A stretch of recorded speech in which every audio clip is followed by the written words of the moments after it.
ठंड में गरीब ससुराल की रजाई। इंदु बेटी, मैंने इस बक्से में तेरी जरूरत का सब कुछ रख दिया है।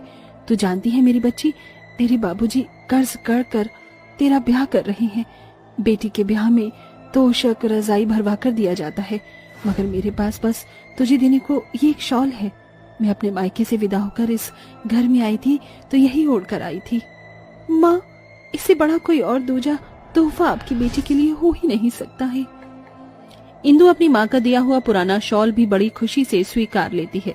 अगले दिन उसकी शादी अजीत से हो जाती है और वो विदा होकर ससुराल आ जाती है, जो कि सालों पुराना झज्जर कच्चा कमरा था, जिसमें कि सास ससुर, एक ननंद, जेठ जेठानी, बेटी का बड़ा परिवार रहता था। आओ बहू, इस परिवार में तुम्हारा स्वागत है। बड़ी बहू, अपनी देवरानी का गृह प्रवेश करो।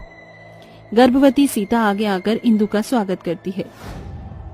देवरानी जी, इस कलश को गिराकर अंदर आ जाइए। इंदु अपनी सास ससुर के पैर छूती है और सास अंजना कहती है, आओ दुल्हन, मैं तुम्हें सबसे मिलवाती हूँ। मैं तुम्हारी सास हूँ और ये सीता तुम्हारी जेठानी, और ये उसकी बेटी मीनू, और ये तुम्हारी ननंद गौरी। देखिए भाभी, आपकी हमारे घर में आने से कितनी रौनक हो गई है। हम सभी खुश हुए। इंदु के ससुराल वाले यूं तो बड़े ही गरीब थे, उनके पास एक ढंग का बिछौना तक भी नहीं था, मगर वो सभी बड़े ही दिलदार थे, जिससे इंदु सभी को खुशी से स्वीकार लेती है। अगली सुबह, अजीत जल्दी कर, अनाज का ट्रक आ गया होगा, सारी बोरियां हमें ही उतारनी है। बस भैया, चल रहा हूँ। इंदु, मेरा टिफिन ले आओ। जी लाई, ये लीजिए।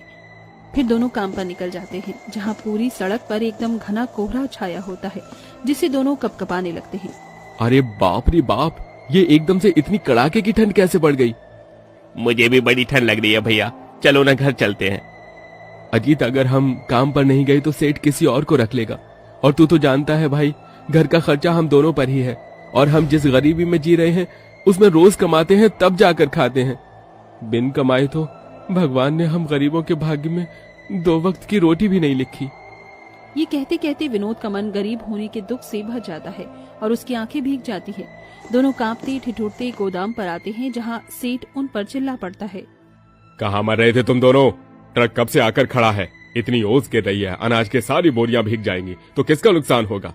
अब खड़े खड़े मेरा मुंह क्या देख रहे हो? जल्दी से ये सारी अनाज की बोरी उतारकर गोदाम में रखो। जी सेठ जी, बस अभी करते हैं। दोनों भाई भारी भरकम बोरियां उतार कर अंदर रखते हैं। अरे कछुए की तरह हाथ क्यों चला रहे हो? सारी अनाज की बोरी एक तरफ लाइन में लगा दो और फिर गोदाम की अच्छे से सफाई भी कर देना।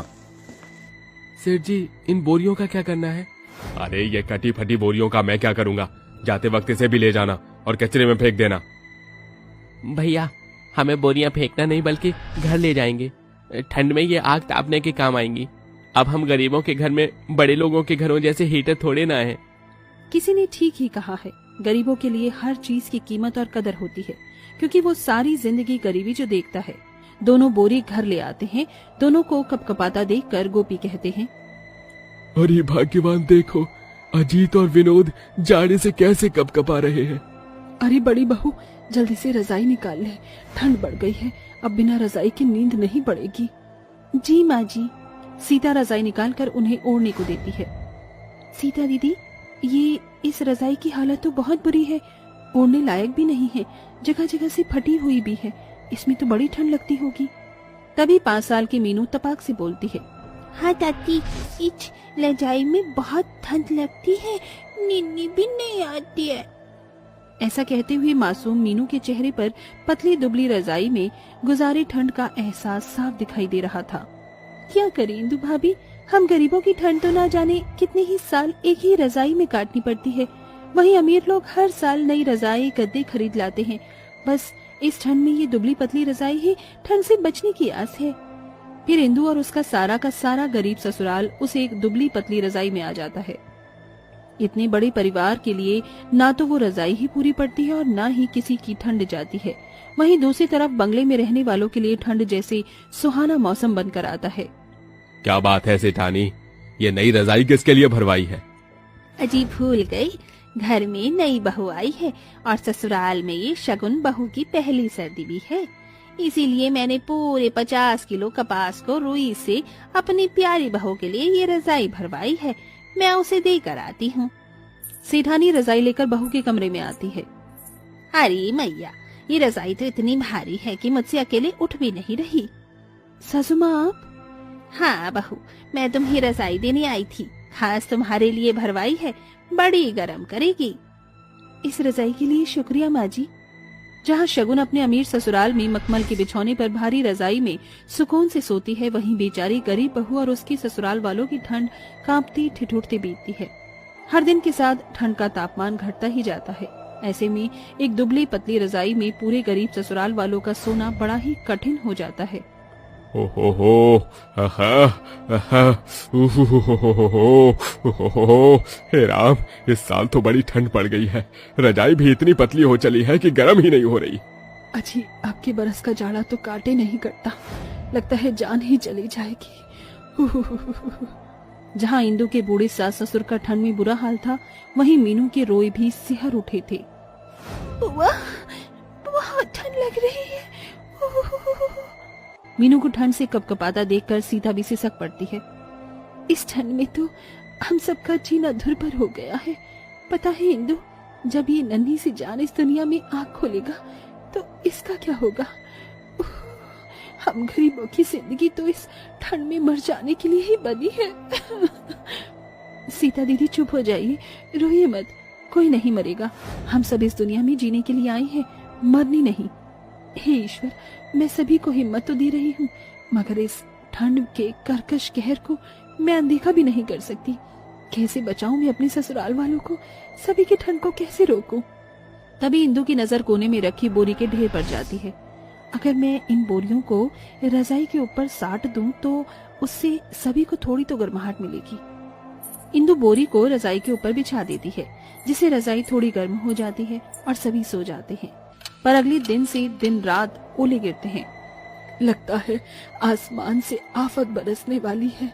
हे राम, अब क्या होगा? तभी खिड़की का एक हिस्सा टूटकर अंदर गिर जाता है और ठंड सीधा उनके घर में घुसती है। पूरा परिवार रजाई में हाथ पकड़कर बैठ जाता है, मगर रजाई अंदर से एकदम सड़ चुकने की वजह से वो फट जाती है। परिवार वालों का ठंड में बुरा हाल देखकर अजीत और विनोद अगले दिन सेठ के घर जाते हैं। नमस्ते सेठ जी। तुम दोनों मेरे घर क्या करने आए हो? सेठ जी, बड़ी मुसीबत हो गई है। हमारा परिवार इस ठंड का कहर काट रहा है। घर में ओढ़ने को रजाई कंबल कुछ नहीं, थोड़े पैसे दे दीजिए। अरे मैं यहाँ दान पुण्य करने थोड़ी बैठा हूँ, तुम्हारी रोज की दिहाड़ी मैं तुम्हें दे देता हूँ, अब अलग से पैसा नहीं मिलेगा भैया। पूरी स्थिति सुनने के बाद भी सेठ उन पर जरा भी दया नहीं दिखाता, जिसके बाद वो खाली हाथ लौट जाते हैं। और तभी शगुन कहती है, ससुर जी, आपको तो ऊपर वाले का शुक्रगुजार होना चाहिए कि उसने हमें इतना दिया है और हमें लेने वाला नहीं बल्कि देने वाला बनाया है। ऐसे में किसी गरीब को दान पुण्य करने से हमारा घर आबाद रहेगा। और फिर ये दोनों कोई गैर तो नहीं, आपके यहाँ काम करते हैं। इस कठिन घड़ी में उन्हें आपसे आस थी। शगुन की बातें समझने के बाद सेठ को ठंड और गरीबी का एहसास होता है, जिसके बाद वो अजीत और विनोद के परिवार के लिए एक गरम रजाई और गरम कपड़े खरीदकर उसके घर देने आता है, जहाँ ठंड में सभी के आंखों में आंसू थे। अजी देखिए, कोई आया है। सेठ जी, आप हम गरीबों के घर। अजीत, ये लो तुम्हारे परिवार के लिए, इसे मेरी तरफ से नए साल का तोहफा समझकर रख लो। शुक्रिया सेठ जी, बहुत बहुत शुक्रिया।